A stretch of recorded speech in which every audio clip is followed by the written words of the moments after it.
নমস্কার। CNN 24 এর শান্ত সংবাদে আমি আলপনা আপনাদেরকে স্বাগত জানাচ্ছি। আজকের বিশেষ সংবাদ, ৩ অবুঝ সন্তানকে নিয়ে অথৈ সাগরে স্বামী নৃপেন্দ্র স্ত্রী অনিমা পরপুষ্যের হাত ধরে পালিয়ে ব্যস্ত ইনস্টাগ্রামের অবৈধ রিলে।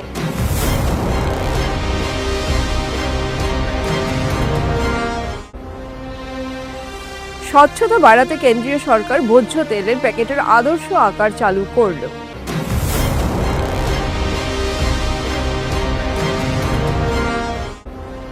জমা জলে চরম দুর্ভোগে পড়েছেন উত্তর কৃষ্ণপুরের ৩৬৫ নম্বর কৃষ্ণপুর প্রাথমিক বিদ্যালয়ের শিক্ষার্থী, শিক্ষক, শিক্ষিকা ও অভিভাবকরা।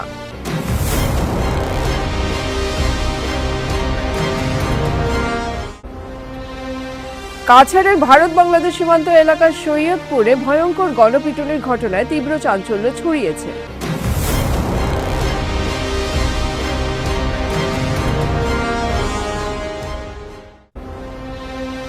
প্রধানমন্ত্রী নরেন্দ্র মোদীর কার্যকালের ১২ বছর পূর্তি উপলক্ষে আহ্বায়ক কমিটি গঠিত।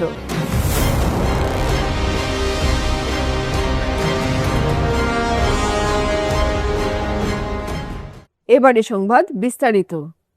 মা, এই একটি শব্দের মধ্যে লুকিয়ে থাকে সন্তানের নিরাপত্তা, স্নেহ, মমতা আর পৃথিবীর সবচেয়ে নির্ভরযোগ্য আশ্রয়।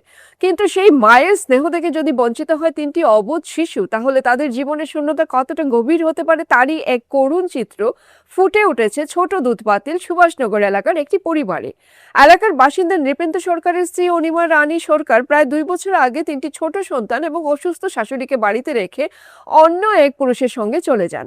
এরপর থেকে নৃপেন্দ্র সেই কন্যা ও ২ পুত্র সন্তানকে নিয়ে একাই সংগ্রাম করে চলেছেন। নৃপেন্দ্রের দাবি, পিতৃমাতৃহীন অনিমাকে ভালোবেসে প্রায় ১৩ বছর আগে বিয়ে করেছিলেন তিনি।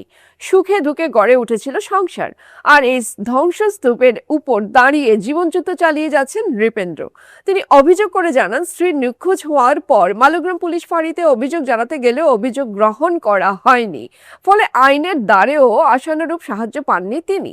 বর্তমানে ৩টি অবুঝ শিশুর মা বাবা দুজনেরই ভূমিকা পালন করতে হচ্ছে নৃপেন্দ্রকে।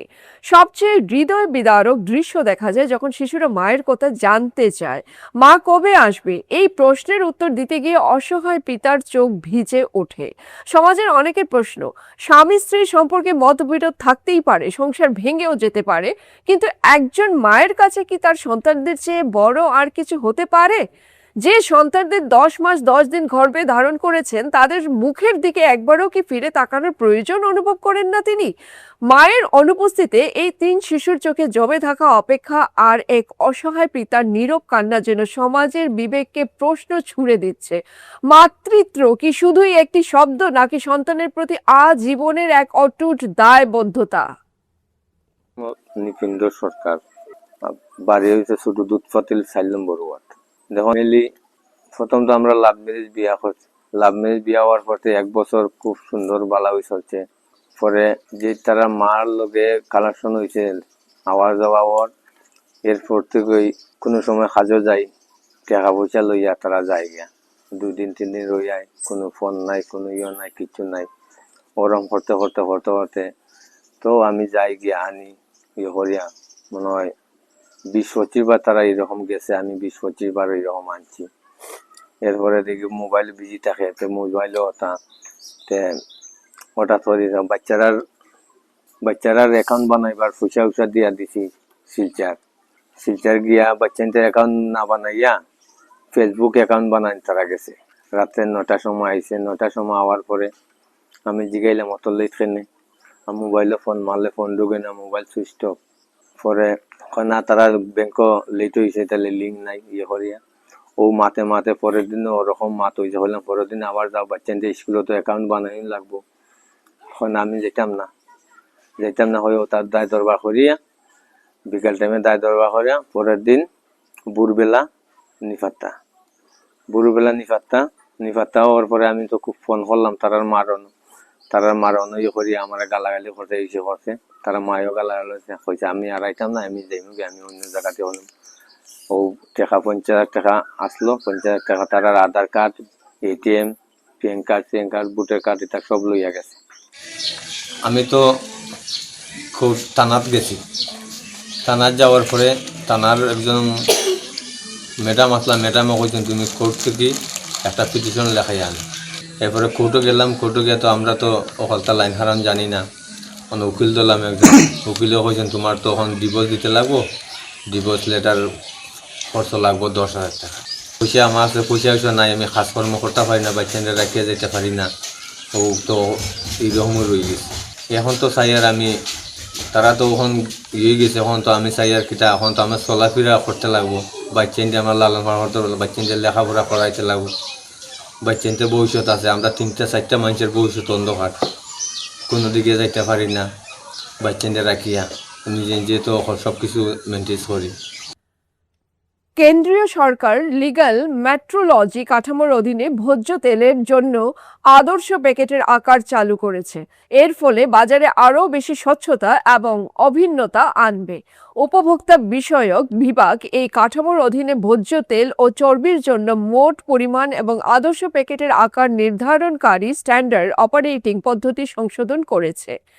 মঙ্গলবার শিলচরের শিলচর ফুড গ্রেইনস মার্চেন্ট অ্যাসোসিয়েশনের এক সাংবাদিক সম্মেলনে একথা জানান 1.5 বছরের লড়াই করে সাড়া পেয়েছে Silchar food grains merchant association. গত 5 জুন আইনি পরিমাপ কাঠামোর অধীনে ভোজ্য তেলের জন্য আদর্শ প্যাকেটের আকার নির্ধারণ করল ভোক্তা বিষয়ক বিভাগ।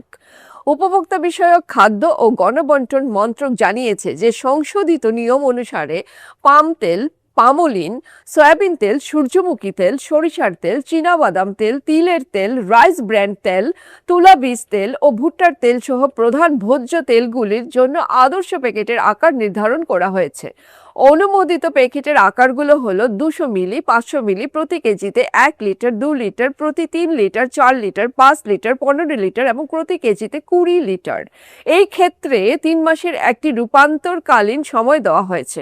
তিনি জানান, দেশের কয়েকটি প্রতিষ্ঠান আদানি, পতঞ্জলি, ইমামি ও রিলায়েন্স ইত্যাদি প্রতিষ্ঠান ভোজ্য তেলের প্যাকেটে গরমিল করে আসছিল।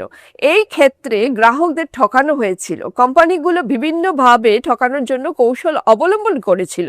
দেশের অন্যান্য সংগঠনের সঙ্গে শিলচর ফুড গ্রেইনস মার্চেন্ট অ্যাসোসিয়েশনের পক্ষ থেকে প্রতিবাদ জানানো হয়।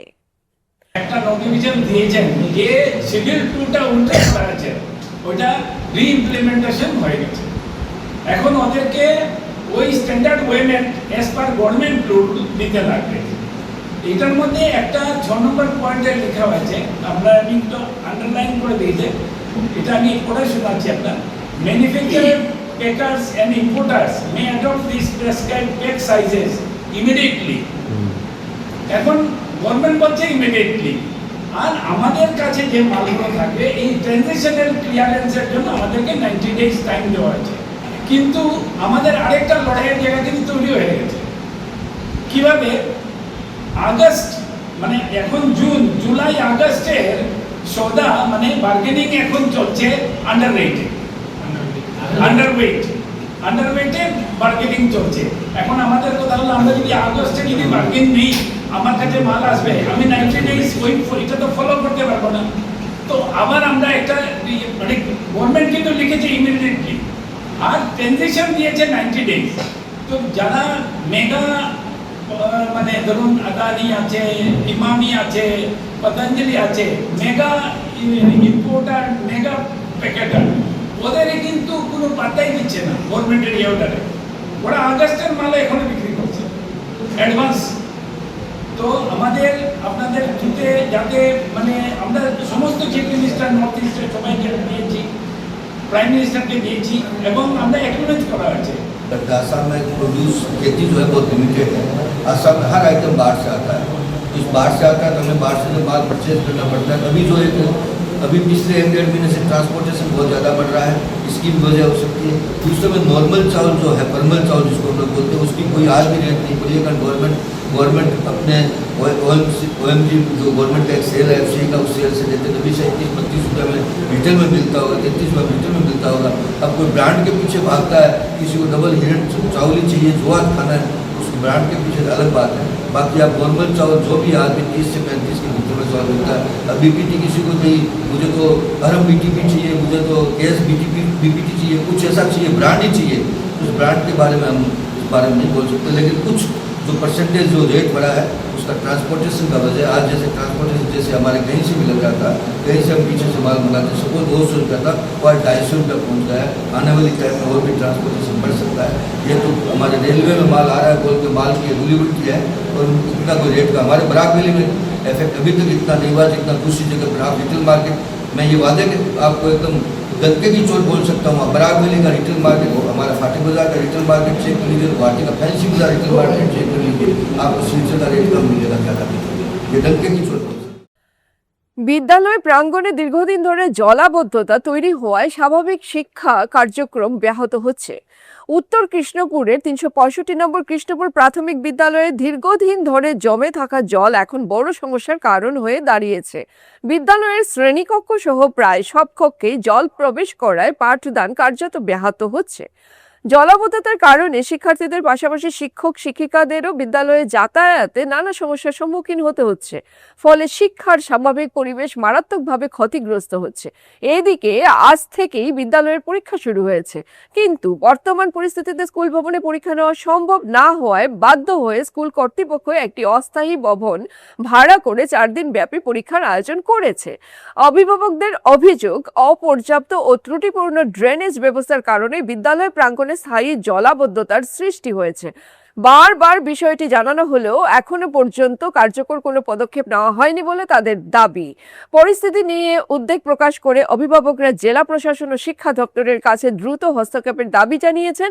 তাদের মতে দ্রুত স্থায়ী সমাধান না হলে শিক্ষার্থীদের পড়াশোনা ও পরীক্ষার উপর গুরুতর প্রভাব পড়বে।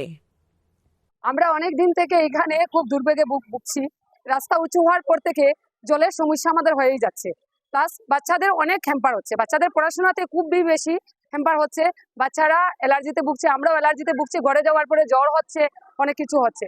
যাই হোক, স্কুলে আসার পরে প্রথমে কি হয়, জল জমে যায়, জমে যাওয়ার ড্রেন একাকার হয়ে যায় ড্রেনে, আর এই টয়লেটে সব ল্যাট্রিন বাথরুমে সব জল একাকার হয়ে যায়। তারপর কি হয়ে যায়, জল জমা জল 2-3 দিন পরে যায়। তারপরে যাওয়ার পরে কি প্রবলেম, ডেস্ক বেঞ্চ এগুলোর তো অবস্থা থাকে না, বাচ্চারা অনেক প্রবলেম হয়। আমাদের কি হয়, আমরা ঘরে যাওয়ার পরে দেখা যায় পায়ের মধ্যে এই অ্যালার্জির অনেক প্রবলেম হয়েছে, ডাক্তারের কাছে যেতে হয়, অনেক কিছু প্রবলেম হচ্ছে এই উঁচু হওয়ার পর থেকে।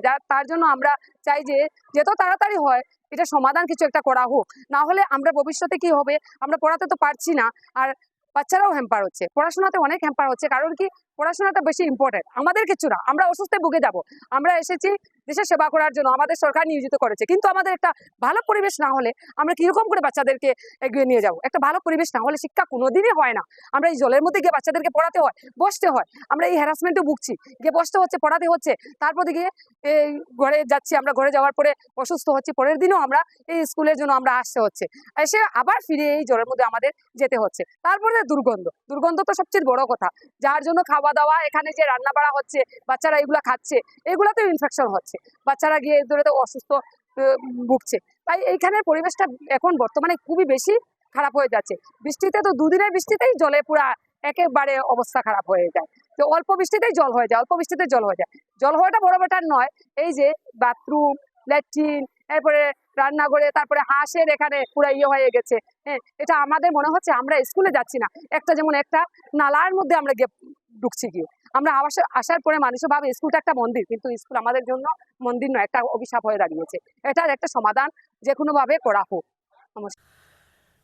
কাছাড়ের ভারত বাংলাদেশ সীমান্তে ভয়ঙ্কর গণপিটুনির ঘটনায় তীব্র চাঞ্চল্য ছড়িয়েছে।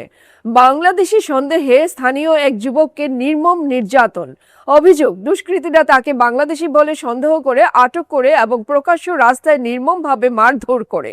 মারধরের যন্ত্রণা সহ্য করতে না পেরে যুবকটি চিৎকার শুরু করলে সীমান্তে দায়িত্বে থাকা সীমান্তরক্ষী বাহিনীর জওয়ানরা ঘটনাস্থলে পৌঁছান।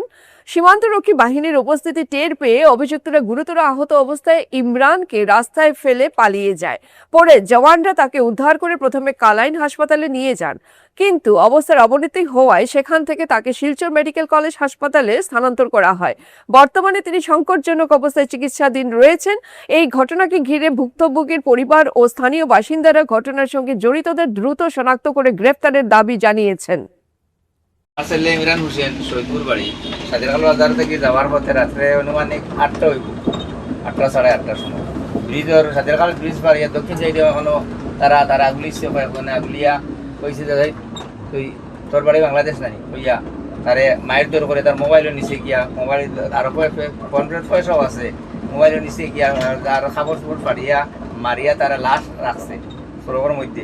আর এবার বিএসএফ যদি লোক যদি আইতা না তারে ইয়ে করলো না, এরা আরো মারিয়া শেষ করে নিত।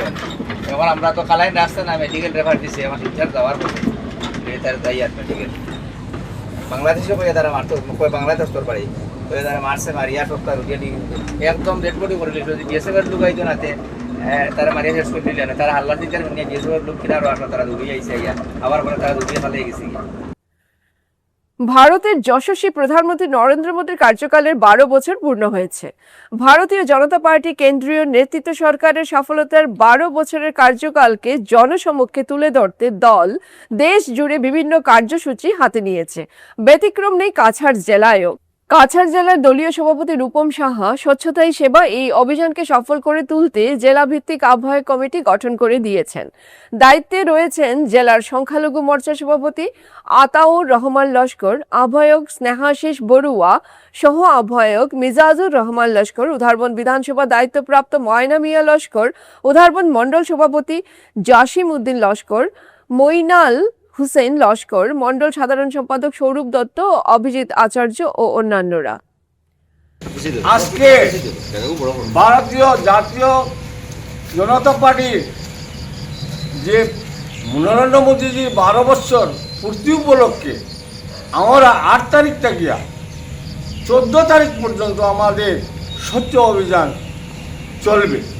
তাই আমরা সকলে মিলে প্রত্যেক মোর্চা মিলে আমরা যে মোদিজির পূর্তি উপলক্ষে যে অভিযান চালাচ্ছি আমরা 14 তারিখ পর্যন্ত সেটা চালাই যাব। আমাদের রূপম সাহা মহাশয়ের নির্দেশক্রমে আমরা বর্তমানে যে কাজ করিয়া সেটা অনেক জায়গাতে হতেছে, যেহেতু দুধপাতি হতেছে, শিলচারও আগামীকাল হবে। আর বর্তমানে আমাদের উদারবন আমার জসিম ভাইয়ের নেতৃত্বে এই কাজ চলছে, উনি আমাদের মণ্ডল সভাপতি, যার কারণে আমরা যারা আছি তাদের তত্ত্বাবধানে আমরা সেই কাজ করে যাচ্ছি। আজকের বিস্তারিত সংবাদ এখানেই সমাপ্ত হলো। ধন্যবাদ।